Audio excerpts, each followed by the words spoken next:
기사 보신 분들은 아시겠지만 이원석 검찰총장이 김건희 여사의 파우치, 네네. 명품백이라고 표현되는데 그 파우치 사건 관련해서 수사를 보강 지시를 했습니다. 이게 무슨 내용이죠? 그러니까 김건희 여사가 2022년 9월인가 그때 네네. 그 코바나 컨텐츠 사무실 그때는 언제였냐면요. 아직 한남동 자택으로 들어가기 전이었어요. 네네. 대통령 관저로 들어가기 전이었거든요. 네네. 그때 이제 아크로비스타 대통령 사실 때 네. 거기에 이제 코바나 컨텐츠 사무실도 있었는데 네. 거기에 이제 최재형이라고 하는 사람이 네. 재미 목사인데 네. 양평 사람이에요. 그런데 그 김건희 여사 아버지가 양평 분이시지 않습니까? 그렇죠. 돌아가셨는데 어허. 아버지 잘 안다. 더군다나 그 양평에서 김건희 여사 그 부친 뭐 이런 분들이 그 어르신들이 양평 구청 같은 데서 이제 근무하고 그러셨었대요. 그런데 네. 최재형 목사도 우리 아버지나 뭐 우리 친척들도 거기 군청에서 근무 많이 했다. 그러니까 인연을 강조하면서 한번 만나자. 그렇게 여러 차례 그 이야기를 해가지고. 요 대목에서 긴급 질문. 네네. 진짜 궁금했던 건데 혹시 정병께서 취재를 하셨는지 뭐냐면 네네. 진짜 이 최재형이라는 최재영입니다. 자가, 영. 최재영 죄송합니다. 네네. 최재영이라는 자가 뭐 목사라고 하는데 네네. 이 사람이 실제로 지금 그 김건희 여사의 부친을 좀 어느 정도는 아는 건가요? 아니면 사칭을 한 건가요? 그거는 알 수도 있어요. 왜냐하면 양평이 얼마나 큰 데인지는 모르겠지만 네네. 뭐 그냥 저 같은 경우도 이제 온양이니까 네. 온양 사람들 뭐 웬만하면 한 다리 건너면 다 알 수 있지 않습니까? 그렇군요. 그런데 이제 최재형이 네. 최재형 목사가 네. 2022년 1월에 네. 대선 직전 대선이 3월 9일에 있었는데 네. 2022년 1월에 카톡으로 먼저 연락을 했어요. 그 그다음에 최재형 목사가 제가 나중에 찾아보니까 네. 북한을 자기 집 드나들듯이 들었던 사람이에요. 예, 예. 그러니까 내가 북한에 대해서 많이 아니까 대북 정책에 대해서 조언을 하는데 네. 다른 사람도 아니고 신부는 목사요. 그 지역은 양평이다. 그러니까 김건희 여사 입장에서는 좀 이렇게 목사를 하니까 지금 아직까지도 우리나라에서 이제 목사님이라고 하면 그래도 뭐 이제 좀 그 신뢰가 가는 그런 측면도 종교인들에 대한. 네, 있지 않습니까? 네. 거기에다가 양평 사람이라고 하니까 그러니까 관심을 가졌던 것 같아요. 네. 그래서 2022년 5월에 뭐가 있었느냐? 대통령 취임했잖아요. 네. 취임하면 뭐가 있습니까? 만찬 있잖아요. 네. 거기에 만찬부터 초청이 됐어요. 네. 그런 다음에 이제 6월에도 한번 만났다고 그러고 9월에 만났는데 6월에는 뭐 180만 원 상당의 화장품과 향수를 선물했다라고 주장을 하는데 여기에 대해서 명확하진 않아요. 예. 그 다음에 이제 9월에 그 드디어 이제 뭐 디올 파우치예요, 파우치. 네. 제가 처음에 파우치라고 이야기를 딱 했더니 그랬더니 막 저한테 어떻게 백을 갖다가 파우치라고 이야기하느냐. 근데 근데 뭔가요?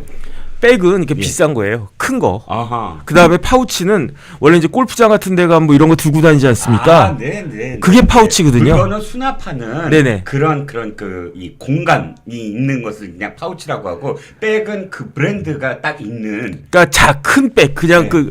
그러니까 남자로 치면 뭐 이렇게 책가방 같은 게 네네. 그게 백이라고 치면 네. 그 다음에 파우치는 손가방 있잖아요. 손가방. 그런 정도 생각하면 되는데 예. 제가 파우치라고 이야기한 게 제가 그냥 일부러 네. 김건희 여사가 받았다라고 하는 그 백을 축소하기 위해서 파우치라고 얘기한 게 아니고요. 네네. 이거 처음 방송한 데가 어디입니까? 서울의 소리잖아요. 그렇죠. 서울의 소리에서부터 파우치라고 그랬었어요. 예. 근데 그게 어느 순간에 이제 명품 백으로 둔갑을 했는데 예. 제가 파우치라고 했더니 막 저한테 저놈 그 축소한다. 파우치라고 한다. 그 다음에 결정적인 거는 대통령이 올 2월 달에 네네. KBS에서 뭐라고 할까? 회담이라고 할까? 대담. 네. 그 KBS 앵커가 파우치라고 그랬거든요. 네. 그러니까 또 KBS에 대해가지고 막 조작했다, 뭐라고 축소한다 그랬는데 네. 애당초 서울의 소리에서도 파우치라고 했고 네. 그 다음에 객관적으로 파우치예요. 그래서 이게 얼마짜리냐? 네. 300만 원짜리다라고 이야기를 하는데 네. 이게 진짜 300만 원 정품이면 300만 원일 수 있는데 네. 이게 뭐 가짜냐 아니냐 그것부터 확인해야 되는 거 아니냐? 네. 이제 어쨌든 중요한 건 뭐냐면은 공직자의 부인, 대통령도 뭐 공직자 아니겠습니까? 네. 공직자의 부인이 이런 선물을 받았으니까 여기에 뭔가 잘못된 것이 있느냐 네. 이런 부분들 관련해가지고 특히 대통령 스크래치 내려고 네. 뭐 고발하고 뭐 그런 것들이 있었는데 네. 거기에 대해서 그 중앙지검이 뭐 특별하게 이제 수사가 진행되고 있지 않다가 그 다음에 그 와중에 뭐가 있었냐면요. 기억 못하실 수도 있는데 그 특검법 김건희 특검법 그 저기 통과됐었어요. 그래가지고 거기에 대해서 대통령이 거부권 행사했었어요. 네네네. 아, 지금 참 통과는 됐죠. 예, 통과돼가지고 예, 예, 거부권 행사했어요. 거부권도 예. 지금같이 총선을 앞두고 민감한 시기에 할 수 없다 해가지고 거부권 통과가 됐었는데 네. 뭐 많은 분들 거의 다 잊어버리셨겠지만 그런 와중에 이제 그 검찰에서 뭐 어차피 총선도 끝나고 했으니까 그다음 어쨌든 뭐 이거 그 칼을 갖다 뽑아 들였으니까 뭐라도 결론을 내야 되는 거 아니냐 그러면서 요번에 이제 그 수사를 빨리 마무리 지어라 이렇게 이원석 검찰총장이 중앙지검에다가 그 지시를 한 건데 그런데 그 배경에는 뭐가 있느냐 네네. 이제 22대 국회 되면 지난번에 그 거부권 그 해가지고 부결됐다고 하더라도 네. 다시 특검을 하겠다 이런 그 움직임을 보이고 있으니까 검찰 입장에서도 아 이거 빨리 저기 그 종결을 해놔야 나중에 특검을 하든 말든 어쨌든지 간에 그게 이제 일단락은 짓는 게 필요하다라고 검찰에서는 생각한 것이다. 저는 그렇게 판단됩니다. 그렇죠. 특검법이라는 건 사실 본 수사가 제대로 진행이 안 되거나 어떤 특정 외압이라든지 이런 것 때문에 네네. 혹은 결과가 났는데 굉장히 미진하고 또 국민 여론이 받아들일 수 없는 경우 특별하게 하는 것인데 아예 수사조차도 하지 않은 상황을 지금 특검법으로 밀어붙이고 있는 것이니까 네네. 제대로 검찰 입장에서는 수사를 마무리 지어야 된다 이건 네네. 그런 입장이다라는 거죠. 그런 것으로 읽히기는 하는데 네네. 그런데 어쨌든 제가 봤을 때는 네네. 그 야당 입장에서는 네. 검찰이나 아니면 공수처 계속 나오는 게 공수처예요. 네네. 아, 왜냐하면 그 공수처 참. 고위공직자 범죄를 수사라고 하는 게 그 공수처 아니겠습니까? 예, 예. 그런데 고위공직자 중에 대빵이 누굽니까? 대통령이잖아요. 예, 예. 근데 공수처법에 따르면 예. 그 고위공직자의 그 배우자나 예. 이렇게 친인척 관련해서도 수사할 수 있도록 되어 있거든요. 그렇죠. 러니까그 야당 입장에서는 뭐 무턱대고 특검 발의하고 그러기 전에 공수처. 공수처 만들어 놨으면 좀 쓰라고요. 왜 만들어 놓고 쓰질 않아? 아, 이렇게 커피를 사다 쓰면 마셔야 될 거 아니겠습니까?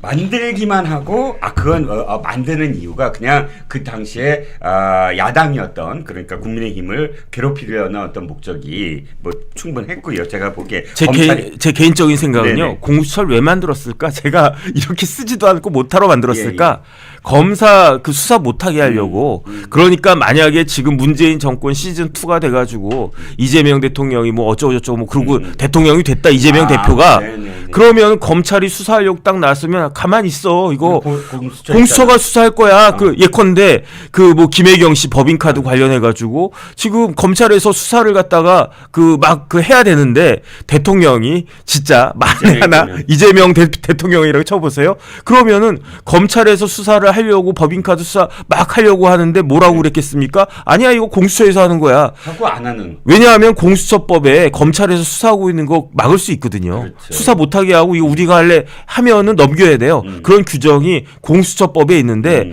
근데 지금은 거꾸로 되어 있으니까 그렇죠. 그러니까 그다음에 공수처는 어리버리한 상태로 계속 있고 그러니까 지금 그 수사는 하고 싶고 공수처는 자기들도 못 믿겠고 네. 그러니까 내가 공수처를 만들었는데 내가 나를 못 믿는 거야. 그러니까 특검을 갖다가 하자고 지금 이야기하는 거야. 그렇죠. 공수처 빨리 없애야 됩니다. 저는 그렇습니다. 예. 공수처장 이번에 뽑지도 말고 예. 뭐 후보자 뭐 이렇게 오동훈 변호사 이제 후보자 막 그랬잖아요. 예. 저는 이쯤에서 그냥 공수처장 뽑지도 말고 예. 아예 공수처 그냥 다 폐쇄해 버리고 공수처를 폐쇄하는 방법은 법을 만들어야 되잖아요. 법을 갖다가 없애면 되죠.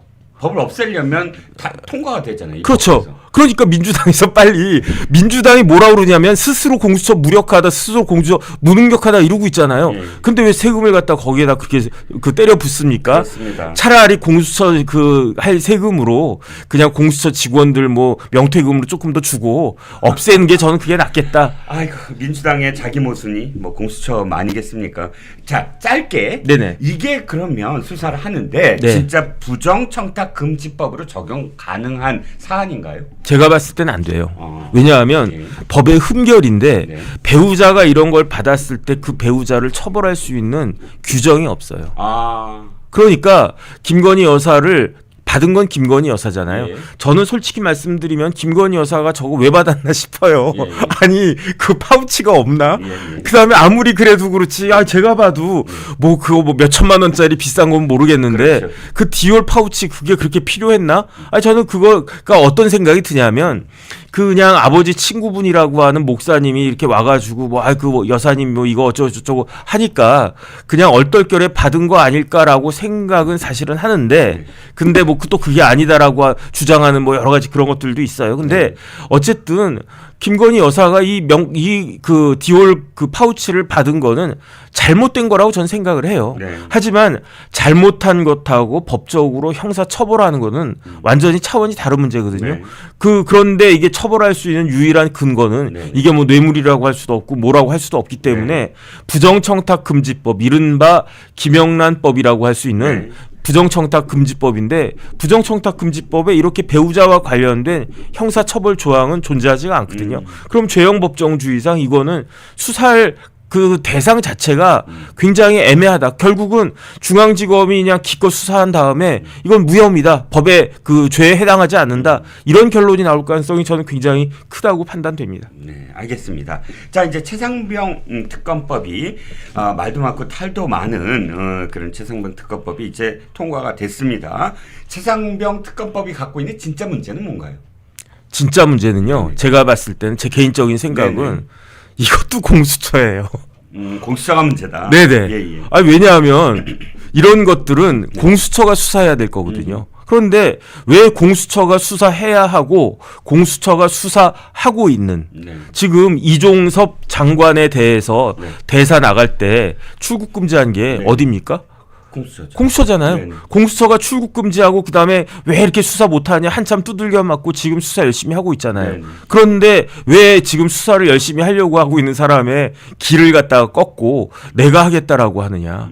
그 이야기는 최상병 특검법 뭐 저는 해도 된다고 생각을 하는데 네. 최상병 특검법이 그 진행이 되려면 공수처는 폐지해야 된다. 네. 이거 왜 쓸데없는 기관을 자꾸 이렇게 만들어 놓고 있느냐. 네. 먼저 공수처부터 폐지하고 그 다음에 이제 최상병 특검법을 하든 말든 그건 알아서 해라. 왜 그러냐면요. 네.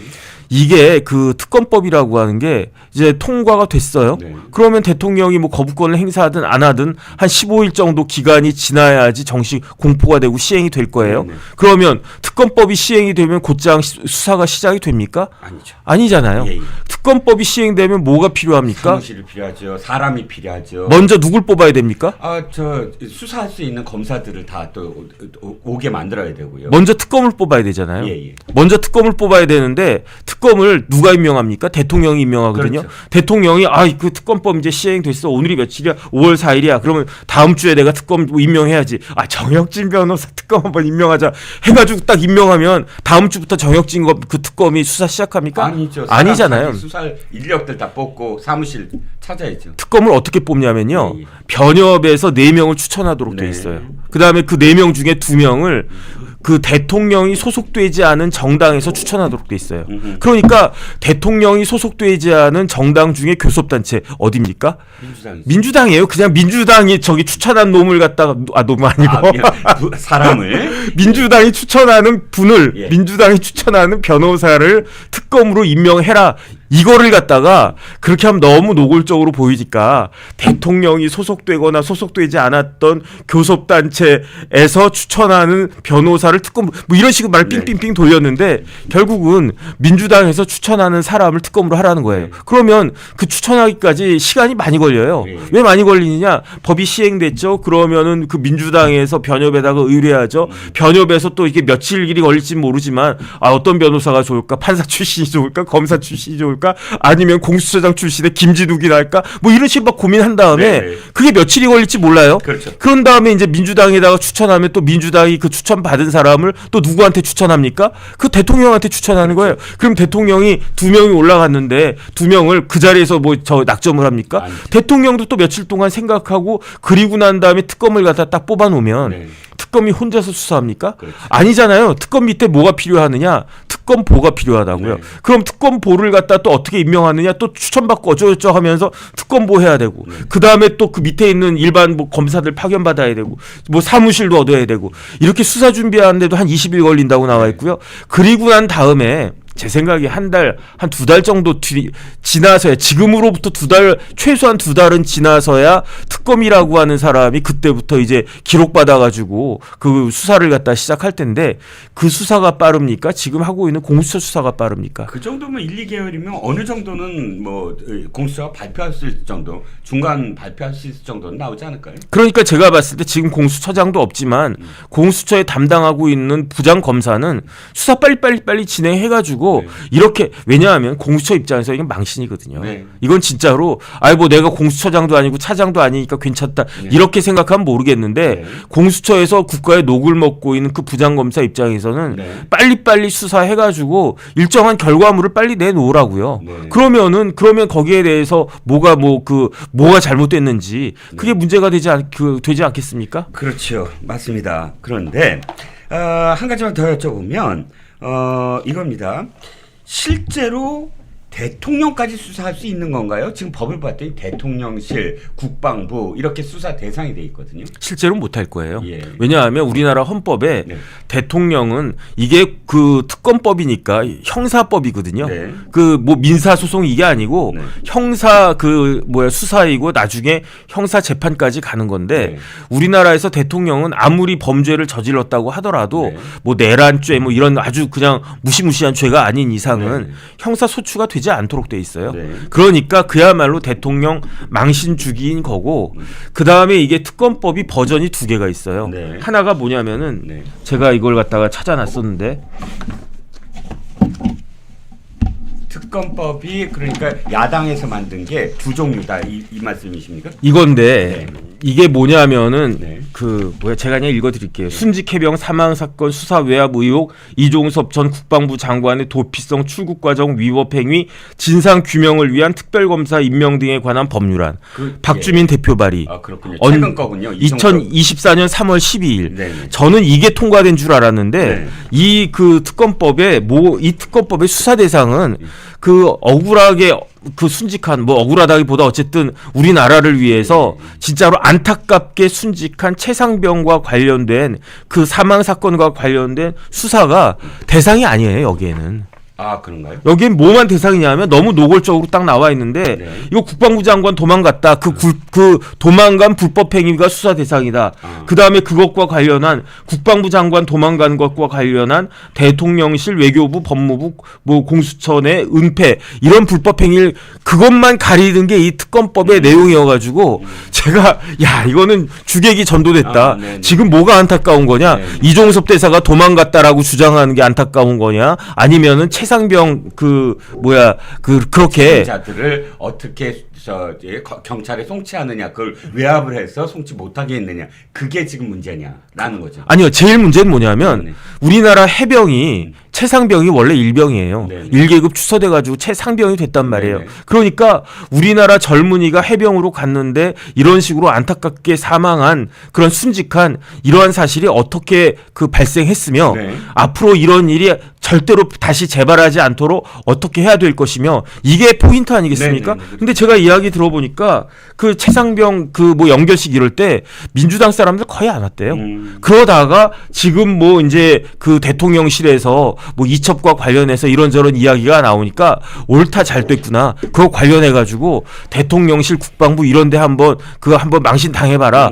이런 것들을 갖다가 수사하겠다라고 하는 게 그게 본 마음이에요. 그래가지고 그 본 마음이 드러난 게 박주민 의원이 발의한 3월 10일자 이 특검법안이었거든요. 그런데 이런 그 논란이 딱 있을 수 있으니까, 그러니까 작년 안을 통과시켰는데 그 작년 안에는 이 최상병 그 사망 사건과 관련된 내용도 수사 대상에 들어가 있기는 하더라고요. 그런데 어쨌든 그 민주당의 그 속마음은, 본심은 그러하다. 이건 알아야 될 것 같습니다. 이준석 그 개혁신당 대표가 네네. 이렇게 주장을 해요. 박대령, 그러니까 수사단장 네네. 했는데 그 수사단장이 지금 재판을 받고 있잖아요. 네네. 그 재판이 아마 명령 불복종 뭐 이런 항명. 항명, 네네. 항명 사건인데 무죄가 나오면 대통령이 책임을 져야 된다. 탄핵에 버금가는 책임을 져야 된다. 이렇게 주장을 하는 것에 대해서는 어떻게 생각하세요? 그거는 이준석 생각인 거고 예. 그렇게 해가지고 뭐 탄핵되고 뭐 물러나야 되면 대통령 뭐 한 달에 한 번씩 가라도 부족하지 않겠습니까? 네. 저는 그게 말이 안 된다라고 생각을 하고요. 예. 그 다음에 결정적으로 중요한 게 있어요. 네. 뭐가 중요하냐면 예. 우리나라의 군사법원법이라고 있거든요. 네네. 그래서 군사법원법이 무슨 법이냐 보면 이게 군 형사소송법이에요.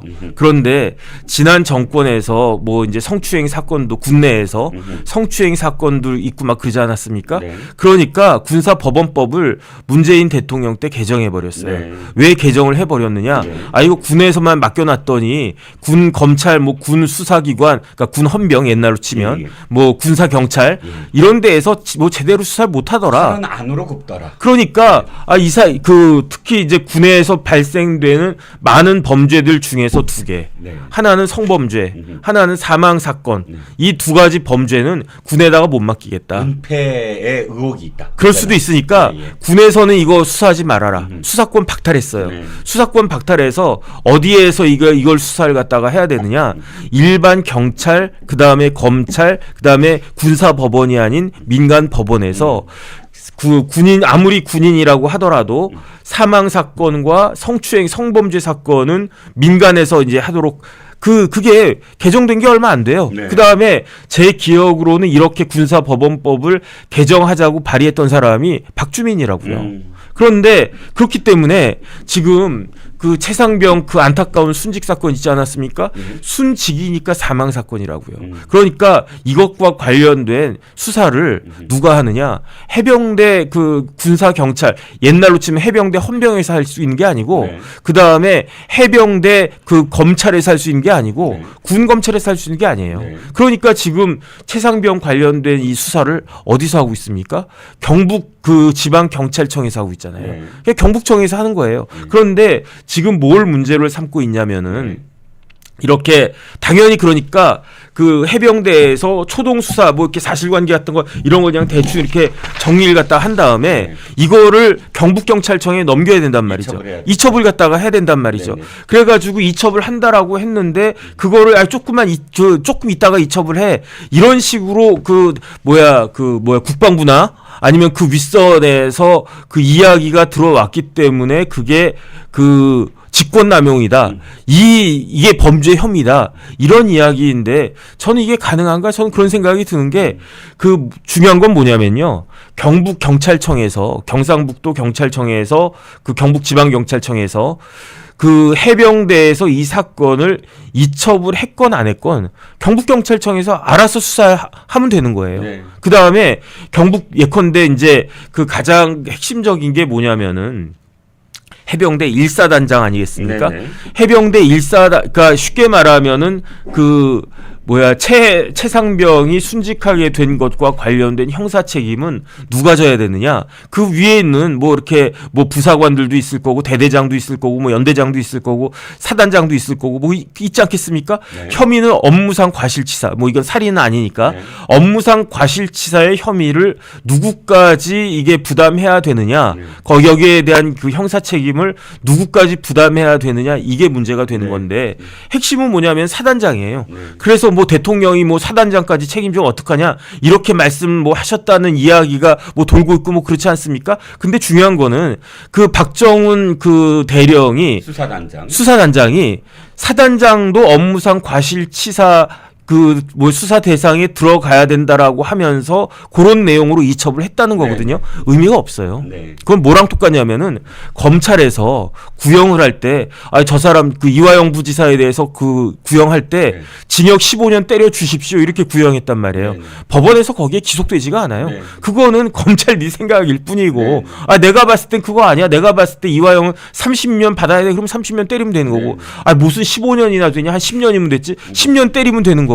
그러니까 이거는 그 기속하는 게 그게 아니기 때문에 해병대 수사단에서 박정훈 단장이 박정훈 대령이 아무리 임성근 그 1사단장이 업무상 과실치사에 해당된다라고 주장하면서 이첩을 해도 네. 경북청에서 아니야, 난 내가 봤을 때 사단장까지 갈 사항이 아니야. 반대로 이거는 임성근 사단장은 절대로 이게 수사 대상이 아닙니다라고 해도 무슨 소리야? 내가 봤을 때 사단장도 이거 처벌 받아야지. 경북 경찰청하고요.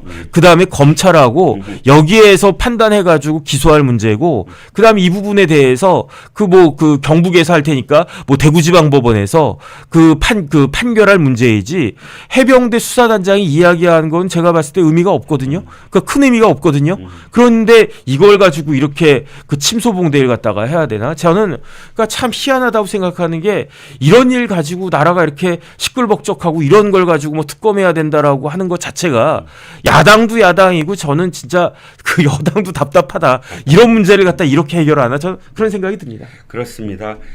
처음에 사실은 국민의힘이 제대로 대응 못한 탓도 저는 있다고 봐요. 이게 네네. 어떤 사건이고, 그리고 국민들에게 이걸 소상하게, 이 법도 사실 문재인 정부가 다 이 법 바꿨고 하기 때문에 수사단에 어떤 의미가 없다, 수사할 권한이 없다, 이것도 제대로 좀 국민들한테 알려야 되는데, 국민들이 뭐 60몇 %가 좀 찬성한다라는 건 뭐 죽음이 있고, 일단 그 죽음에 대해서 책임지는 어떤 모습, 이런 것들이 딱 제대로 이루어지고 국민들이 알게끔 했다면 이렇게까지 국민들이 찬성할 일이 아니다라는 생각도. 그런데 예. 그게 이제 민주당에서 주장하는 거예요. 네. 민주당에서 뭐 최상병 특검법을 지지하는 국민들이 여론조사가 60% 70%다 이렇게 주장하고 있지 않습니까? 네네. 저는 똑같이 여론조사 했으면 좋겠어요. 어떻게? 공수처 폐지한 게 맞냐, 이런 공수처를 유지하는 게 낫냐. 공수처 폐지 제가 봤을 때 한 70%는 폐지하자고 나오지 않겠습니까? 그렇죠. 결과 그러니까 하나도 제 안 이야기는 나오니까. 예. 특검 하자고요. 뭐 네. 까짓 거 그거 뭐 해봤자 뭐가 나오겠습니까? 네. 뭐 나와가지고 뭐 책임질 일 있으면 책임지면 되는 거고. 네. 그런데 마찬가지로 왜 내 아까운 내 세금이 공수처에다가 이렇게 살살 높게 어마어마한 만드느냐. 돈이 그러니까 들어가요. 저는 답답한 게, 네네. 여당이든지 여의도 연구원인지 빨리 그 여론조사 해가지고 네네. 공수처 폐지하자는 여론 좀 만들었으면 좋겠어요. 그래가지고 맞불을 갖다가 놔서 공수처를 폐지하든지 특검을 안 하든지 둘 중에 하자. 저는 그랬으면 좋겠다는 게 개인적인 생각입니다. 알겠습니다. 최상병 특검과 관련해서 뭐 정병께서 늘 말씀을 하셨지만 오늘 또 정리를 잘 해주셨습니다. 최상병 특검법 역시 정권 면박주기 법에 불과하다라는 얘기고요. 자, 이재명 일가와 관련된 변호사 기사가, 이재명 일가를 수호하는 변호사 기사가 쏟아졌습니다. 하나씩 짧게 한번 다뤄보죠.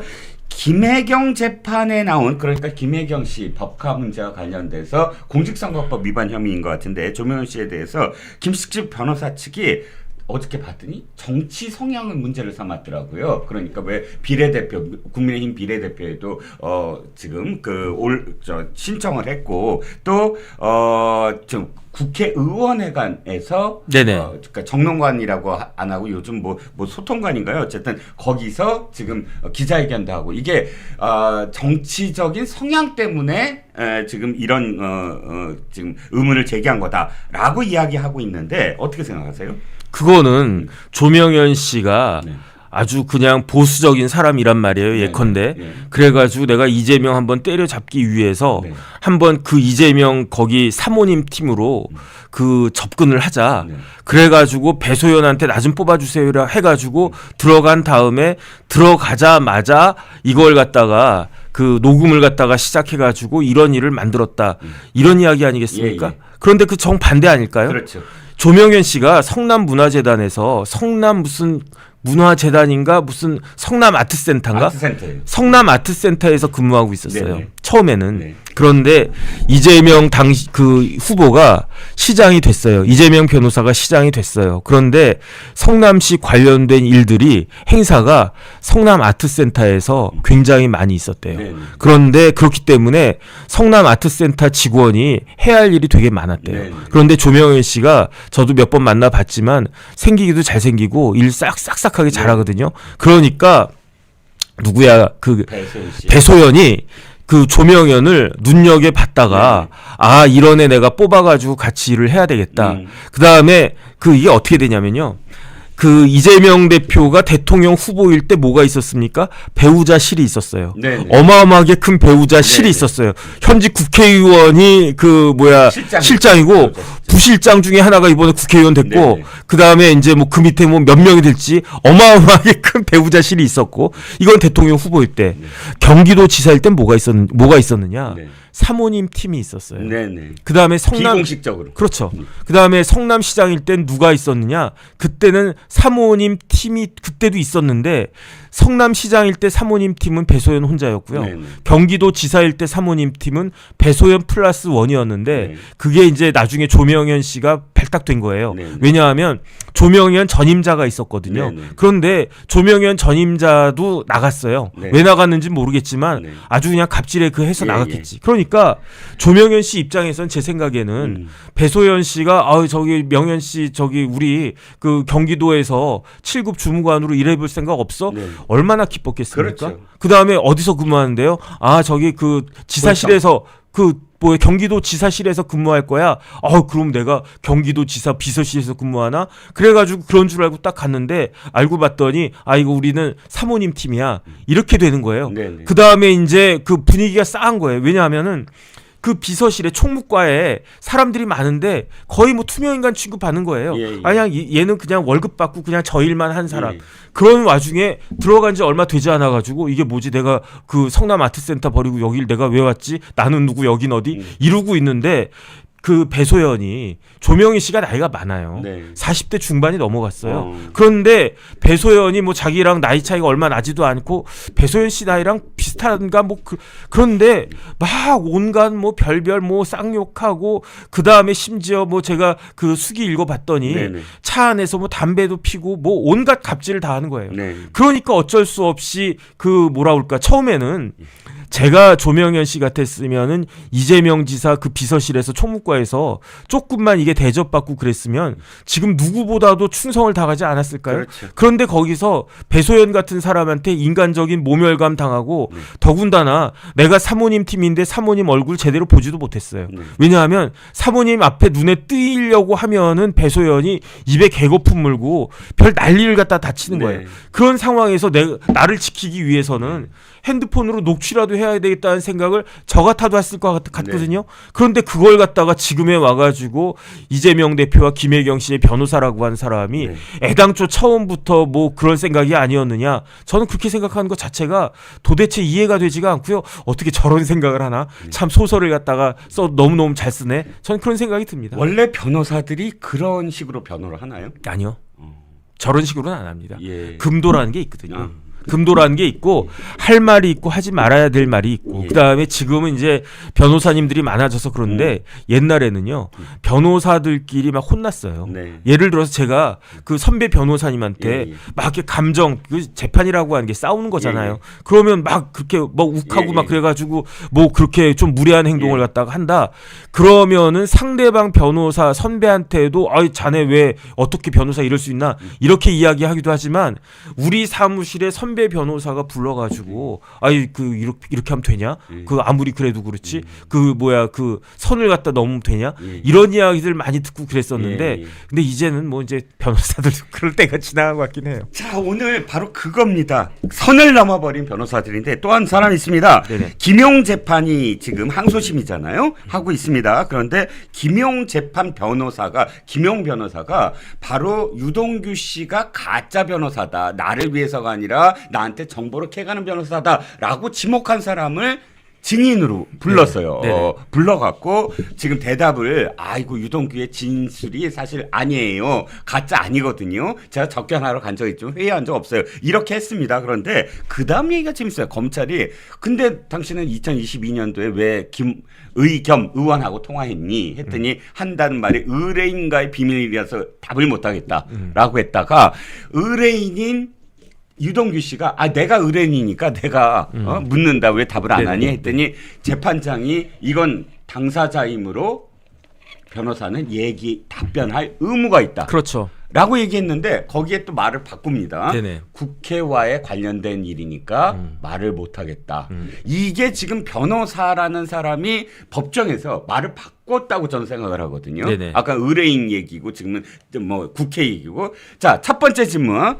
국회와 관련된 일이니까 말을 못하겠다라는 게 법적인 근거가 있는 얘기인가요? 제가 알고 있기로는 없어요. 그게 어떻게 그런 답변할 수가 있나요? 그냥 그 할 말이 없으니까 그냥 뭐 국회가 생각이 나가지고 아니면은 그 민주당 보고 살려달라고 하는 건지 잘 모르겠는데 네네. 제가 알고 있기로는 뭐 국가안전보장, 뭐 국가기밀 뭐 이런 것들과 관련해가지고 네네. 뭐 그 제한 사항이 있는 경우는 법 규정에 나와 있는 게 있기는 있는데 네네. 국회라고 하는 것과 관련해가지고는 제가 알고 있기로는 없습니다. 실제로 그때 보니까 네네. 통화한 이후에 김의겸 의원이 국정감사에서 수사 상황 뭐 자기 모르잖아요. 근데 수사의 어떤 정황들을 쭉 어떤 식으로 검찰이 질문했고 이동규 씨한테 그것들을 그대로 갖고 와갖고 검찰이 회유했더라라고 써먹었거든요. 네네. 그러니까 써먹게 만들어준 거잖아요. 그러니까 이거는 쉽게 말하면 사법농단이에요. 제가 봤을 때 네. 우리나라 역사상 재판이 이런 식으로 진행됐던 적이 없어요.